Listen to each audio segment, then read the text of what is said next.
Yeah, thank you. Literally every time Kyla leads, she says, what song should I play? I'm like, Higher Love. Whatever the answer is, Higher Love. I'll make the message work. Don't worry about it. Thank you, guys. There is something about that. Higher love. Like, what does it look like to have a higher love? Okay, that gets... I actually have a message. It ties into that, but we're going to come at it a different way. I'm actually going to come at it by talking about finances for a little bit. This is where you all go like this. Anyone sat with a financial advisor? Just so I'm going to have you put up your hand. Anyone sat with a financial advisor at some point? 1 second. And they told you you should spend more money, stop saving so much. Has anyone put up your hand high? Anyone? Hold on a second. Anyone? Nothing. I don't see any hands. Oh yeah, I see one over there, but I know that story. Anyone sat with a financially savvy friend who said, you're saving too much, you're not living your life well enough? Anyone? Any TV shows you've watched that encourage spending more now, like forget about the future? Anything? Nothing. Oh wait, we have one. I get you to yell out what happened, but we'll talk about that after. I remember sitting with my financial advisor. I just come out of Bible school. You can imagine how much money I had. So I have nothing. I'm making no money. And I sat down with the person because I thought, well, I should be financially responsible. So I sit down and the person does what financial advisors of some ilk do. They said, how much money do you want when you retire? I was like, I don't know. How do you know that? You're like, I've been eating ramen noodles for 4 years straight. Like, I probably have scurvy at this point because I haven't seen a vegetable in a long time. How much money do I want? So the guy came up with a number. He's like, okay, here's how much you're going to want. So he's like, goes to his computer. And okay, so how much do you make right now? Okay. So yeah, as long as you save a third of your take-home income from now until you retire, you'll have everything you need when you retire. A third of my take-home income. I could not live on my take-home income at that moment. And you want me to spend a third of that by saving that for my future? What is cheaper than ramen noodles? Does anybody know the answer to that? Like air, water? I'm just going to live on water. And then he said something interesting. He said, well, do you want future you to suffer? Do you want future you to be destitute? Do you want future you living in like a crappy old folks home someplace where they have no support and no services?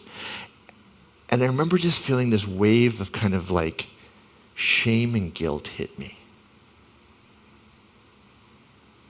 I went, oh, I know that feeling. Anyone grow up in a Christian tradition that had some shame and guilt? Don't put up your hand because this is, unless you're feeling proud of it. You're like, yeah, I did, totally did. I could feel that same. He was like, well, is present day Vince so selfish that he's going to steal from future Vince? I was like, oh yeah, I probably, what could I eat that's cheaper than ramen? I didn't realize at the time,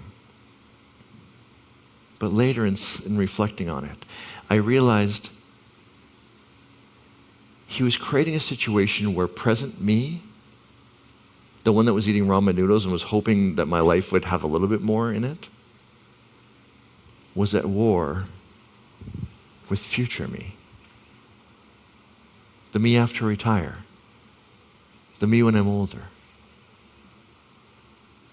And I realized something in the guilt and shame of it. I realized that same dichotomy is part of my tradition, my spiritual tradition.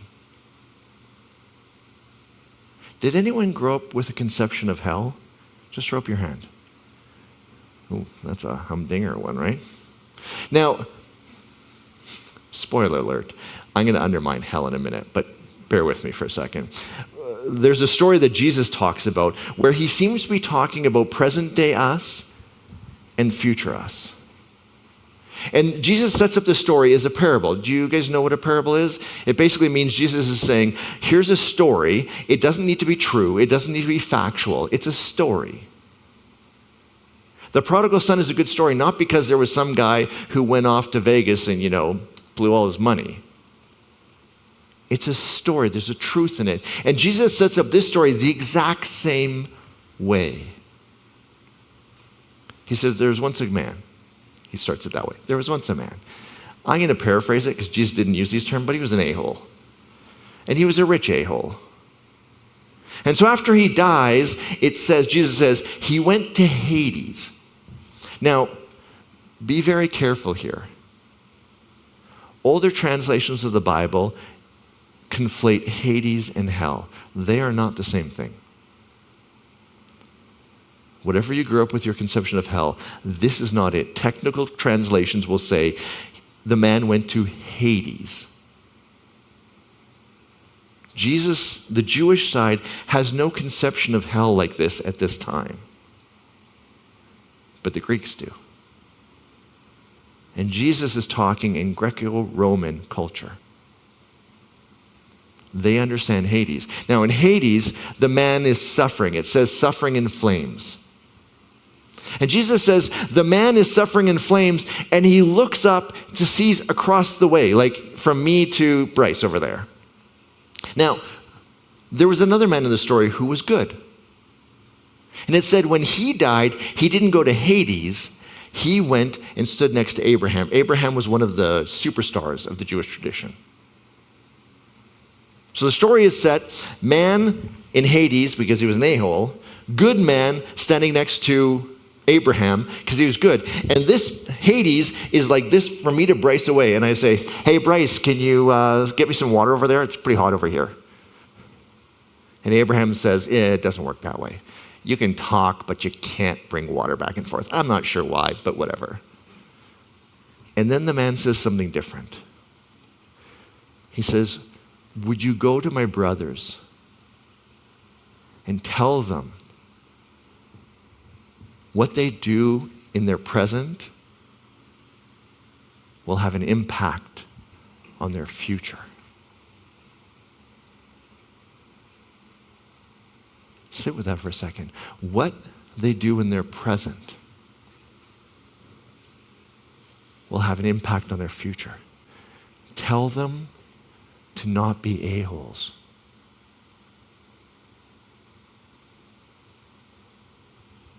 We understand this idea of present impacting our future. That financial planner was not wrong when he said, look, how you spend your money today will have an impact on your future. I wore a t-shirt today. I didn't know this when I first got this. My wife's a florist, so I bought it for the flowers. This is actually Maradona, famous soccer player, just in case you didn't know that. This is the part where you don't nod and say, yeah, we all knew that, Vince, you're an idiot. Maradona made something like $120 million in his career. He died broke. Why? Because he didn't save any of it.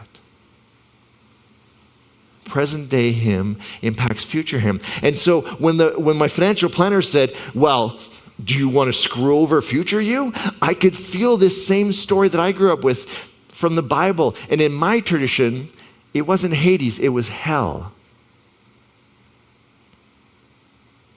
If you do things in your present, you will suffer, and this is my tradition, burning an eternity in hell. Yikes. Just so you know, when future you, when he's talking about me retiring and I won't have a lot of money, okay, yeah, whatever. Burning for eternity in hell, that kind of levels this up a little bit more, doesn't it? And when I say a little bit, I mean a lot. Did anyone, who grew up in a Christian tradition? Either like you were part of a church, you grew up in something. Okay. I love it when it's small. Actually, it's funny. The reason I had us move here in July is because this is the smallest our community ever gets. We're an affluent community. People go away, do fun things. It's awesome. We're actually growing. We just reported the board, we're up 7% year over year? Yeah, that's great. So again, we're in good shape. This is the quietest one. That's why I had us move. But one of the things I love about this time of the year is I get to talk with you guys because I'm closer to you. So this one is going to be an interactive message. Here's my question. Growing up, what were the things that the church or your tradition told you were bad and that maybe didn't send you to hell, or maybe they did? I'm not sure how it worked for you. What was the thing that you couldn't do? I'll start with one. My coach said, she grew up in a Catholic school. She's like, chewing gum sent me to hell. I was like, chewing gum? She's like, oh yeah, definitely go to hell on that one. Okay, so what else did you guys have growing up? Just yell it out to me. Sorry? Lying. Good. I like that one. What else do you got? Stealing. Those are good ones. Dancing. Yeah, that was my Mennonite tradition, man. Dancing. You're definitely going to go to hell for that one. Playing cards. Where did they get that one? Does anybody know?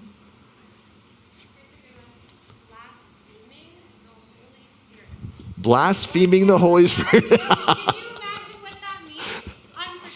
Unforgivable. Growing up in my tradition, if you use the word, it's even funny, oh my God, if you say that, like if something happens, you say, oh my God, that's taking the Lord's name in vain. You're definitely going to hell for that one. I see a lot of heads nodding going, oh yeah. What else? Any tradition was encouraging masturbation? Any tradition? Yeah. That was a good one? That was good. Yeah, my tradition didn't like that one at all. The number of things and messages we had on that one. It's never in the Bible, but of course, that was like smoking too. Smoking and drinking. I don't know what the Mennonites, what's with the smoking and the drinking?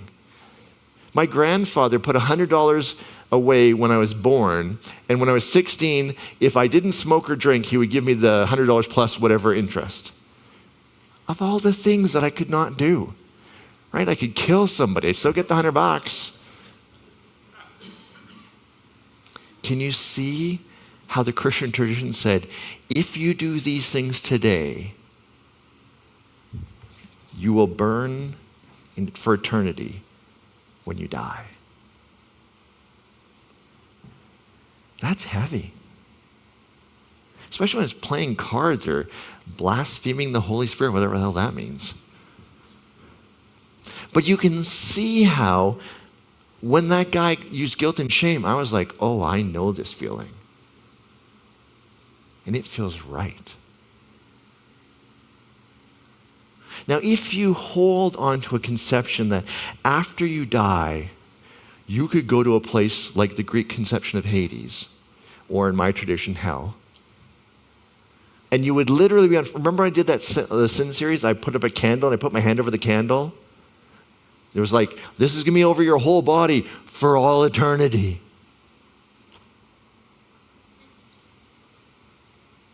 I was going to say, I would not do almost anything. No, because we all know we did it. The things we were not supposed to do, we still did it. We just felt horribly guilty about it, and we were scared. My wife was saying the other day, she's like, I said this sinner's prayer, which is basically like, hey, if I did anything wrong today, I'm sorry. Can you not send me to hell? That's the prayer. She's like, every day I prayed it, just in case. Like, what if I did something I didn't know about, right?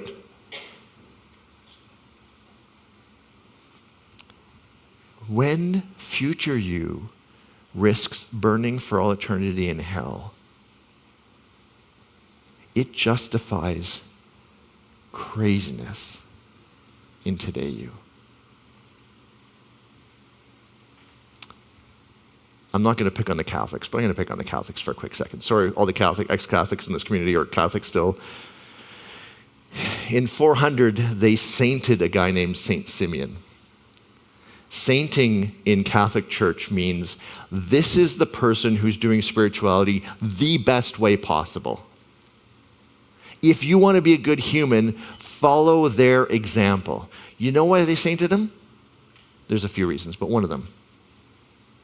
Because he so lived in this dichotomy of, if I do something bad now, future me will suffer. He built himself a pillar 50 feet high. On top, he had a little 6 foot by 6 foot platform, and he lived on top of it. He believed that any pleasure in life, anything good, anything comfortable, shade, like not sitting on top of a pillar in the sun all day, every day, or in the rain. He took it so far that he said, anything good, I am going to avoid. And so he built a pillar to live above it all and suffer. And suffer. So that he believed he would be rewarded.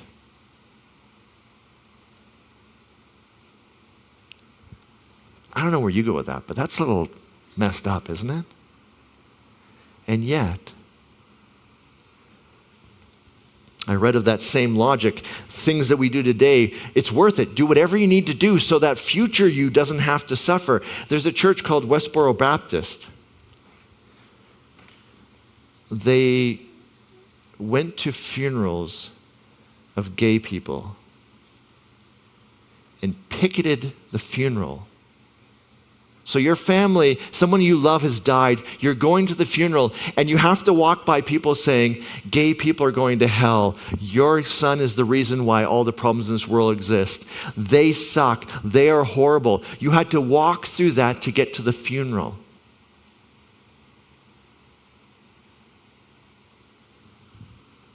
They believed the ends being whatever the ends looked like, not going to hell, justified them, and I'm going to say it, being horrible human beings today. Do you see how this logic gets twisted? I've heard of parents who let their children die. We had the medical ability to save the children. But the parents believed that if I let that child have access to that medical care, something in my future is going to go bad. I'm going to burn in hell. And so they literally sat and watched their children die while the hospital is going, we can save them.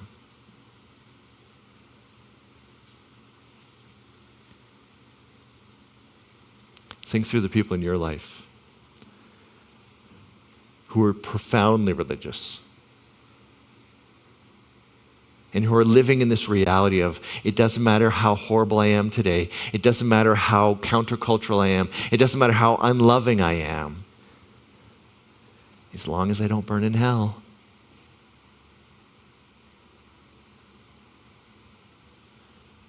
My grandmother, this is my dad's mother, when she married my dad's dad, the day they got married, he said, now you're mine. Not in a beautiful, loving way. He abused her every day of her life in every way possible. We begged her to leave him. She said, no. Divorce sends you to hell. And so I will stay with him. She'd have bruises on her arms. We're like, Grandma, please. Oh no, I'm just clumsy. Please.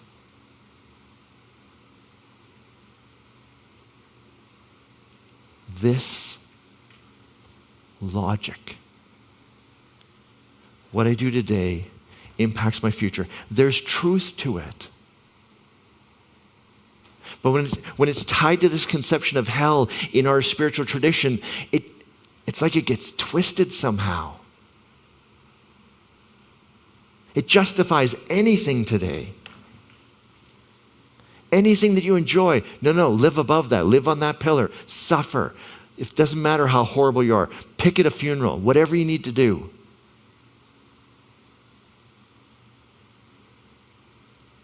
I told you that this conception of hell I grew up with is not biblical. I want to read to you a quote from the Bible. Normally I'd have it on the screen so you could read it. We don't have that right now. It's from a book called Ecclesiastes. The author's trying to figure out, what is a good life? What is a spiritual life? And he's wrestling with this idea of today and future. What you do today, how does it impact your future? And what does the future look like? Let me read it to you. This is what he says. Seize life today. Eat bread with gusto. Us Mennonites like our bread, so this is profoundly spiritual for us. Drink wine with a robust heart. Oh yes, God takes pleasure in your pleasure. Dress festively every morning. Don't skimp on color and scarves. Relish life with the spouse you love, each and every day of your precious life. Each day is a gift from God. It's all you get in exchange for the hard work of staying alive. Make the most of each and every one.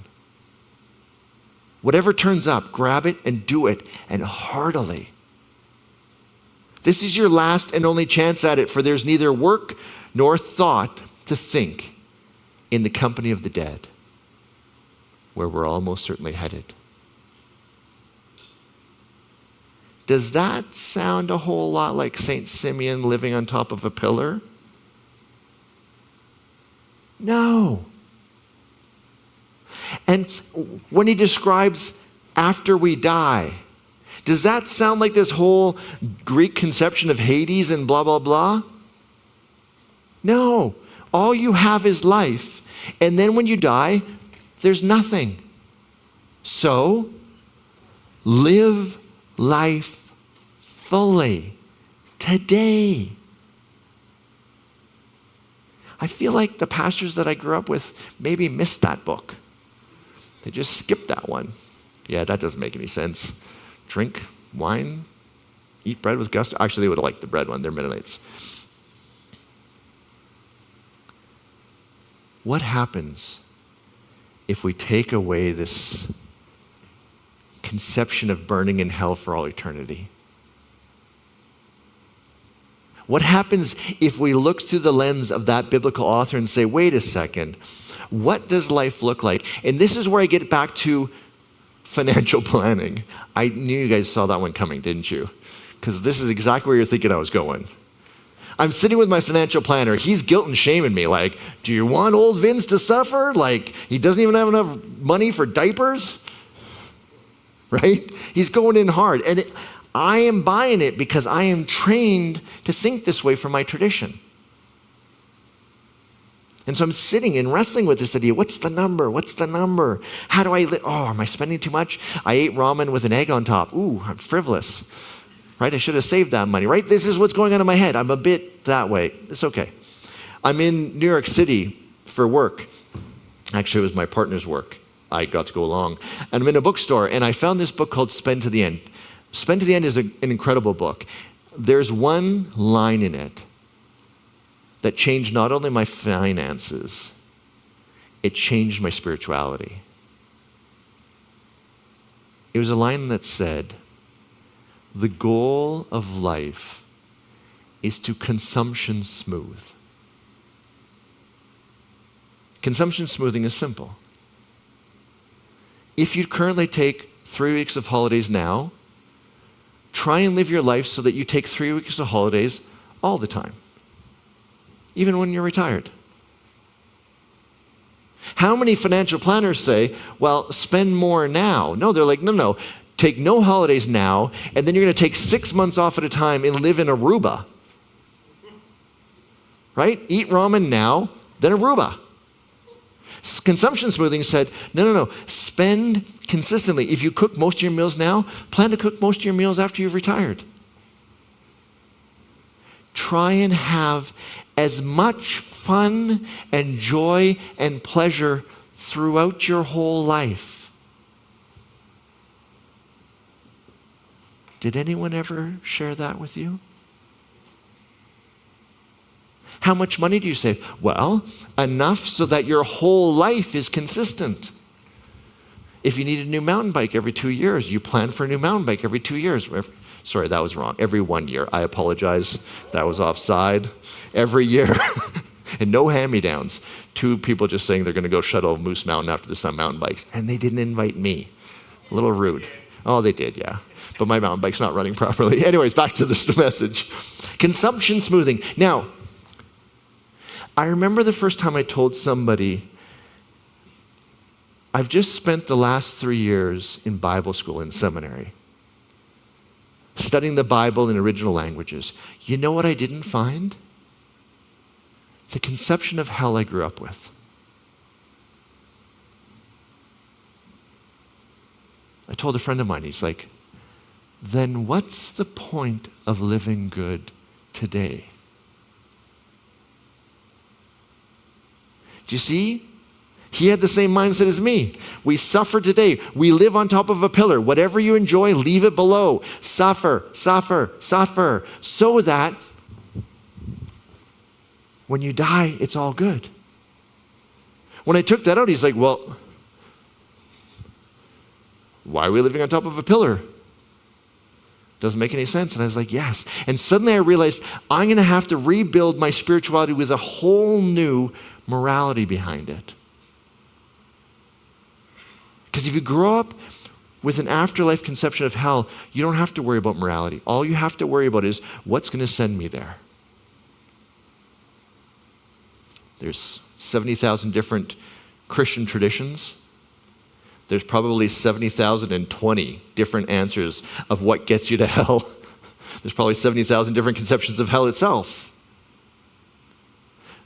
But what we never did is we never did the hard work of saying, how do I consumption smooth my life? Someone said, we don't lie. I can't remember who yelled it. It was over here someplace. We don't lie. Oh, there we go. Lie. Why? In the old school, it's because it's going to send us to hell. But now what we realize is if I lie today, the next time I go and talk to that person, they don't trust me. Present day Vince got something. Future Vince suffered. Is that consumption smoothing? No. It's saying, well, I get something now. Oh, now I'm going to suffer. What I realized, telling the truth now is kind of hard. But long term makes a huge difference in who I interact with, how I interact with them. I can say, hey, I'll be at your house at 4, and they don't go, really? Is that like 5? No.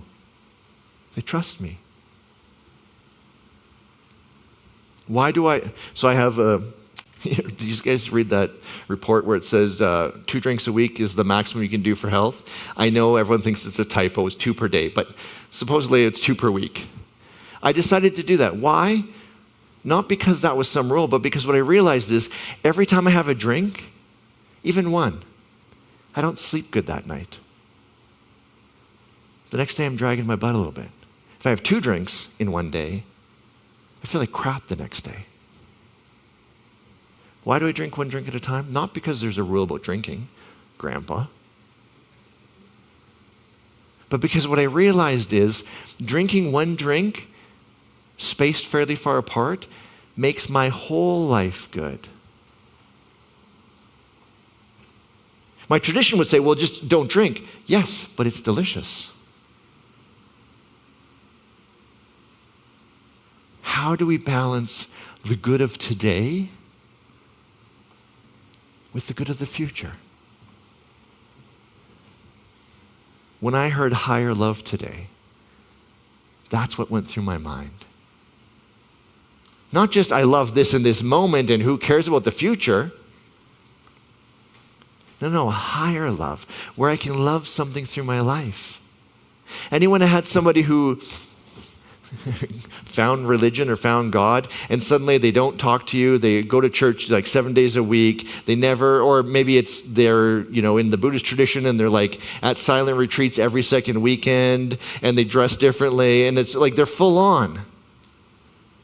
Here, present day them is like, yeah, this is it. How sustainable is that?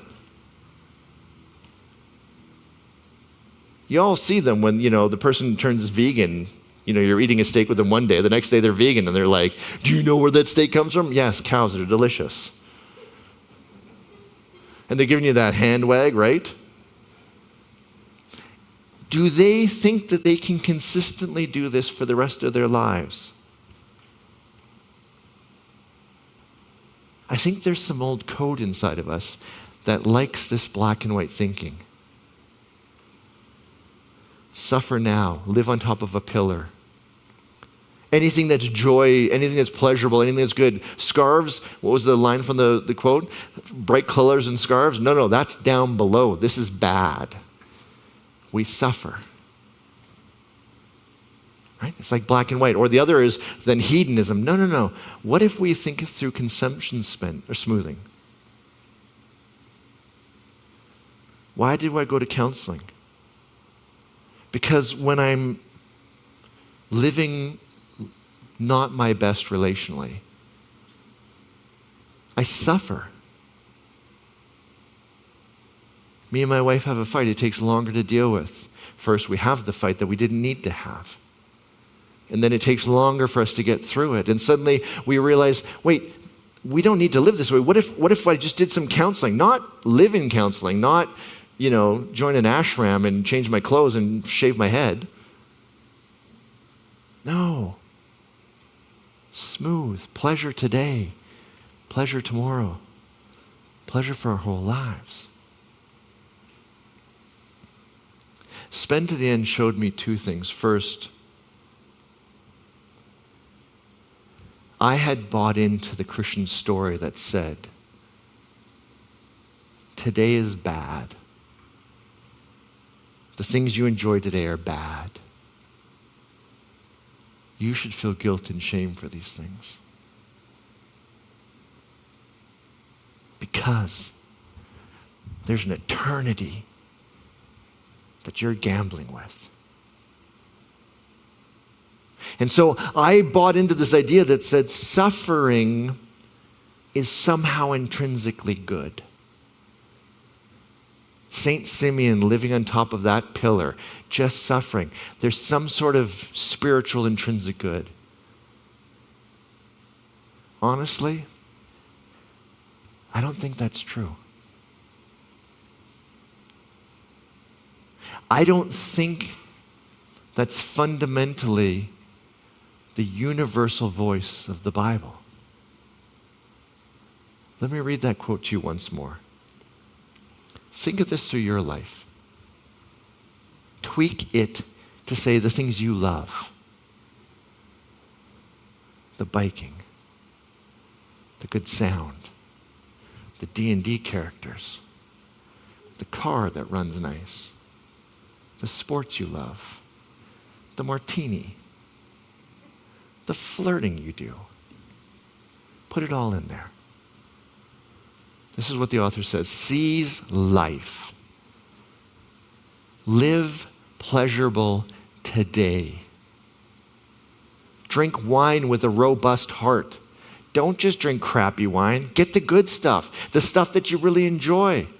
Oh yes, God takes pleasure in your pleasure. Dress festively every morning. This is festive. This is pretty festive for me, folks. Come on.